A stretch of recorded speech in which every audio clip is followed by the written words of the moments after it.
Assalamualaikum warahmatullahi wabarakatuh. Selamat malam menjelang subuh. Bersama lagi kita membuat resume fundamental saham. Hari ini tanggal 26 Mei 2024.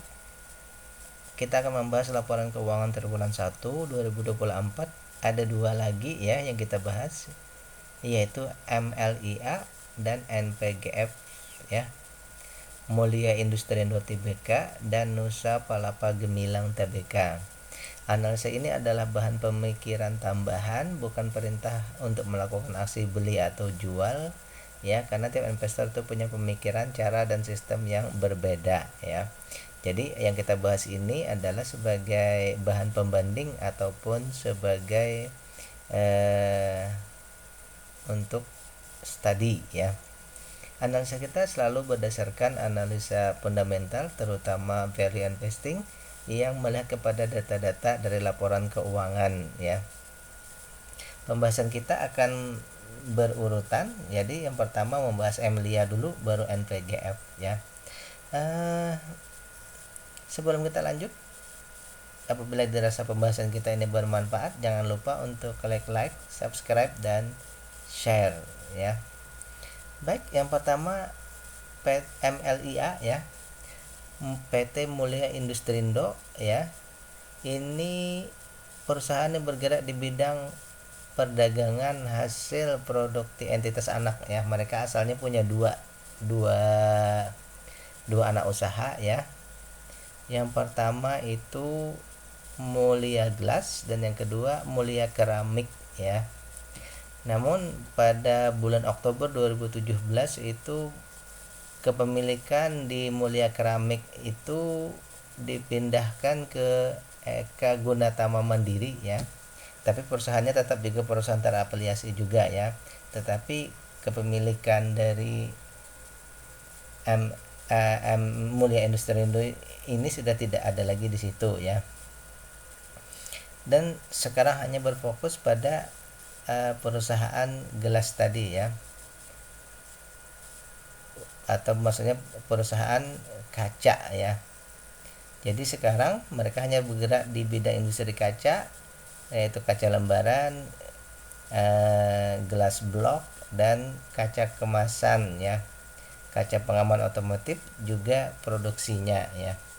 Jadi sekarang fokus hanya pada bidang kaca ya. Ada yang bilang juga bahwa perusahaan kaca ini mungkin bisa berkurang. Karena apa? Karena ada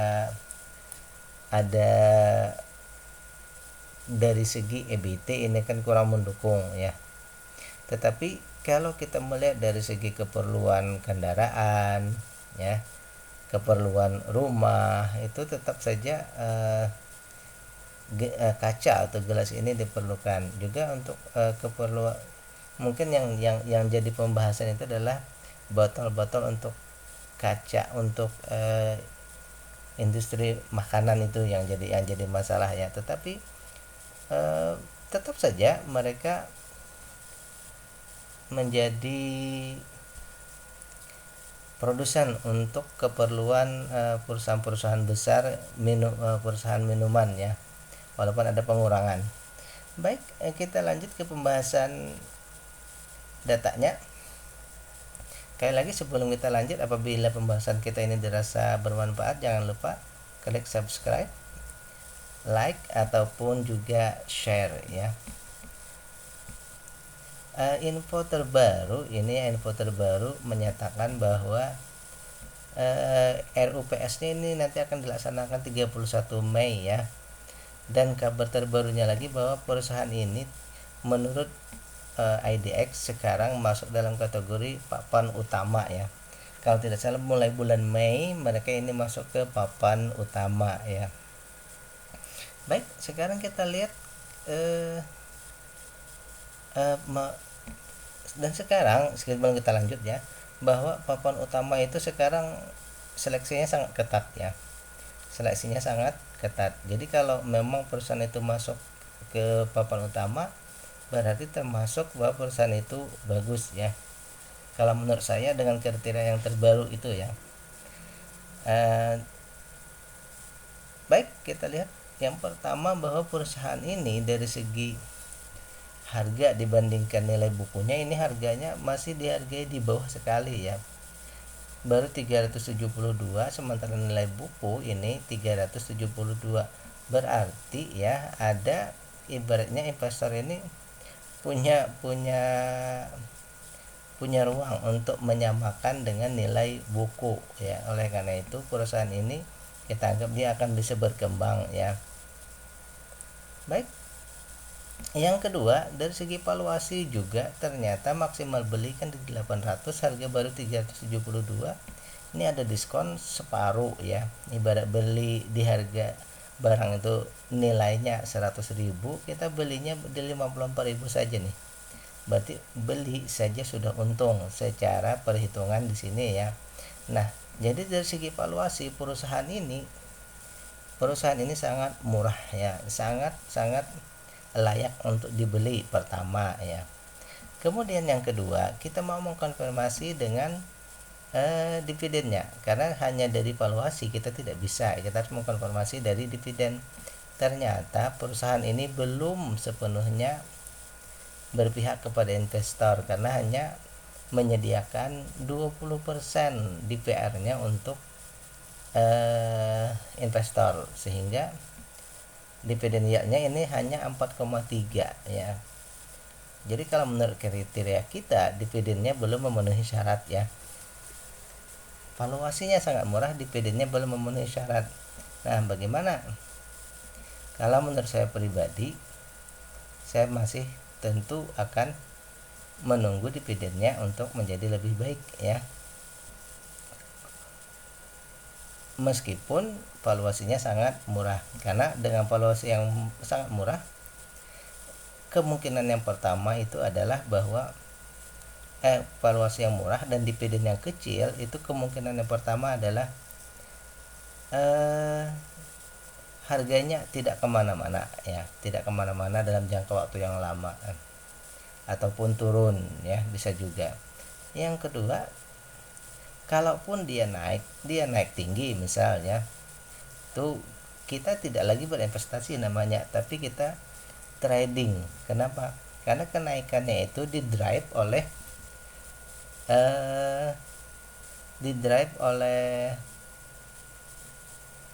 supply and demand-nya saja ya. Karena istilahnya itu banyak yang FOMO karena melihat valuasinya murah lalu beli. Tapi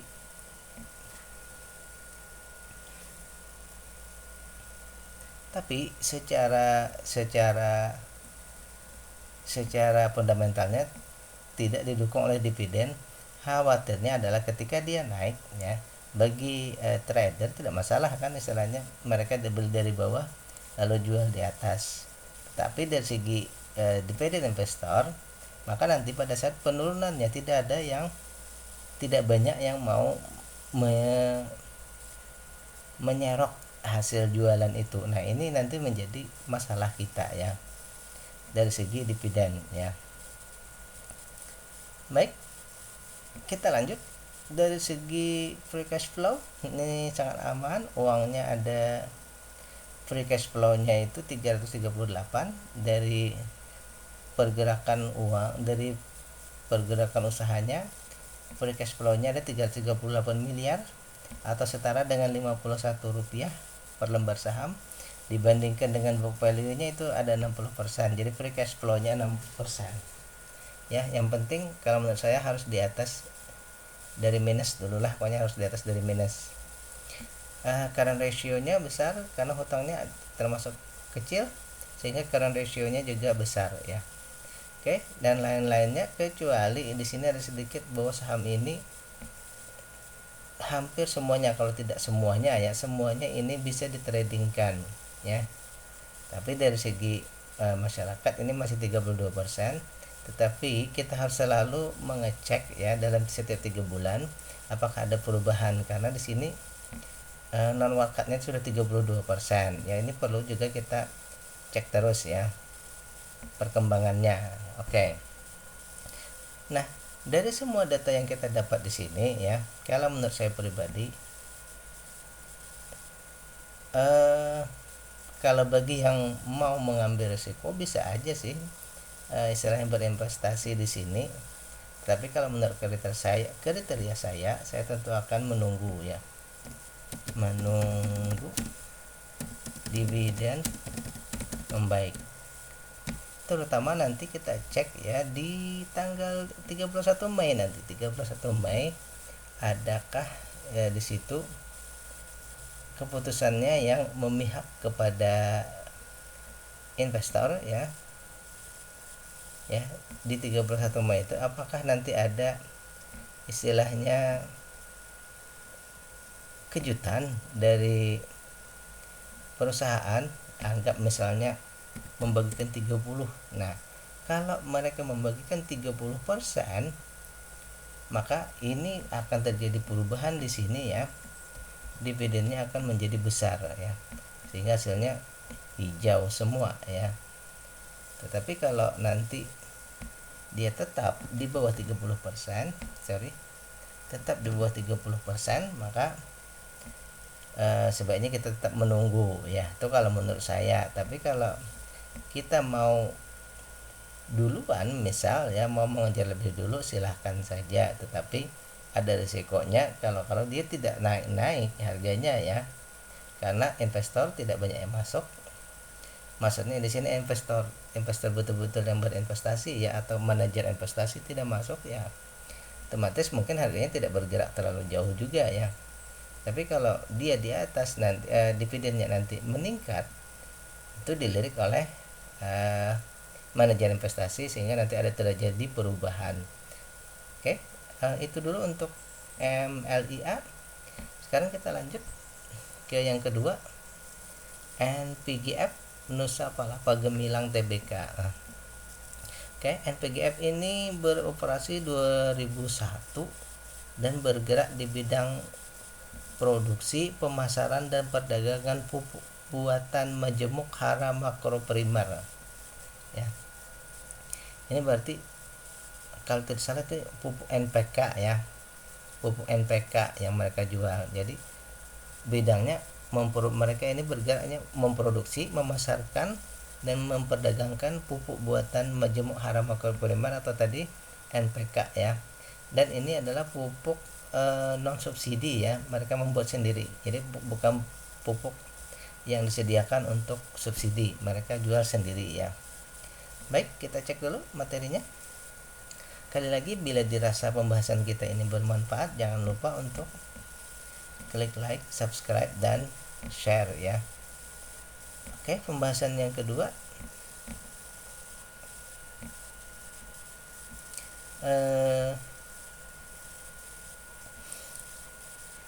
yang pertama kita lihat dulu dari segi valuasi. Dari segi valuasi perusahaan ini ya, ini satu dia harganya ini di gocap. Ini termasuk perusahaan yang ngeri-ngeri sedap kalau sudah di gocap ini ya. Apalagi kalau sekarang ini bisa saja turun sampai ke 1 ya kalau dia masuk FCA ya. Jadi di harga 50 ini termasuk hati-hati, awas ya kalau tidak jangan istilahnya jangan berani menyentuh dulu ya, karena harganya sekarang di gocap ya. Namun kita cek lebih dalam lagi. Yang pertama, kalau dibandingkan dengan book value, harga sekarang dibandingkan book value-nya ini ya nilainya bisa ditingkatkan sampai ke 71, artinya ada 30% ya. Satu, bahwa perusahaan ini bisa meningkat sampai ke 70% untuk nilai bukunya. Dan dari segi valuasi murah. Kenapa murah? Karena maksimal 110 tapi harga sekarang di 50. Berarti ada diskon 55%. Baik. Nah, di sini yang kita perlu cek tadi. Dengan valuasi yang sangat murah, kita harus cross check dengan dividen. Ternyata perusahaan ini belum membagikan dividen atau tidak membagikan dividen. Nah, dari sini bahwa kita tahu bahwa valuasi yang murah tidak didukung dengan dividen, maka ini tentu saja tidak seimbang. Oleh karena itu di sini ya valuasi yang murah tidak diimbangi dengan dividen, maka sebaiknya kita menahan diri dulu, satu ya. Yang kedua, dari segi free cash flow, ternyata perusahaan ini dari usaha yang mereka jalankan free cash flow-nya minus 66 miliar ya. Ternyata free cash flow-nya minus 66 miliar, atau disetarakan dengan rupiah, maka ini minus 20 rupiah. Dibandingkan dengan book value-nya berarti minusnya ini 28% ya. Minusnya 28% cash flow-nya. Ini ya berisiko lah ya. Sangat berisiko ya. Kalau saya pribadi menginginkan minimal free cash flow itu tidak minus, itu aja ya. Oleh karena itu dari data yang kita dapatkan ini ada 3 concern kita. Dividennya belum bisa membagikan, kemudian juga ini berimplikasi juga pada free cash flow ya. Aset lancar, oke, aman. Hutang juga aman, hanya kecil-kecil. Sahamnya di masyarakat 20. Tapi di sini oke, saya mungkin belum ngecek ini. Oke, saya tidak ngeliat di mungkin tidak sempat ngeliat di KSE ya. Oke, kita saja bahwa kita simpulkan saja. Ini yang di KSE saya belum sempat mengecek ya, berarti ya. Sampai ini kita simpulkan saja bahwa yang pertama, free cash flow minus. Kalau di sini sebenarnya sebelum pembahasan ini, kalau free cash flow minus saya sebenarnya tidak membahas, tetapi karena sini sudah saya cantumkan di sini free cash flow minus, maka kita bisa lanjut. Berarti free cash flow minus berarti maka dan tanpa ada dividen, maka saya menyimpulkan bahwa seperti biasa menunggu dividen dan free cash flow-nya membaik ya. Wajib ini ya, wajib untuk keduanya dulu menjadi membaik. Kalau mereka membaik, baru kita memikirkan hal selanjutnya ya. Oke, terakhir, bila dirasa ini bermanfaat, jangan lupa klik like, subscribe, dan share. Demikian, bila taufiq wal hidayah. Assalamualaikum warahmatullahi wabarakatuh.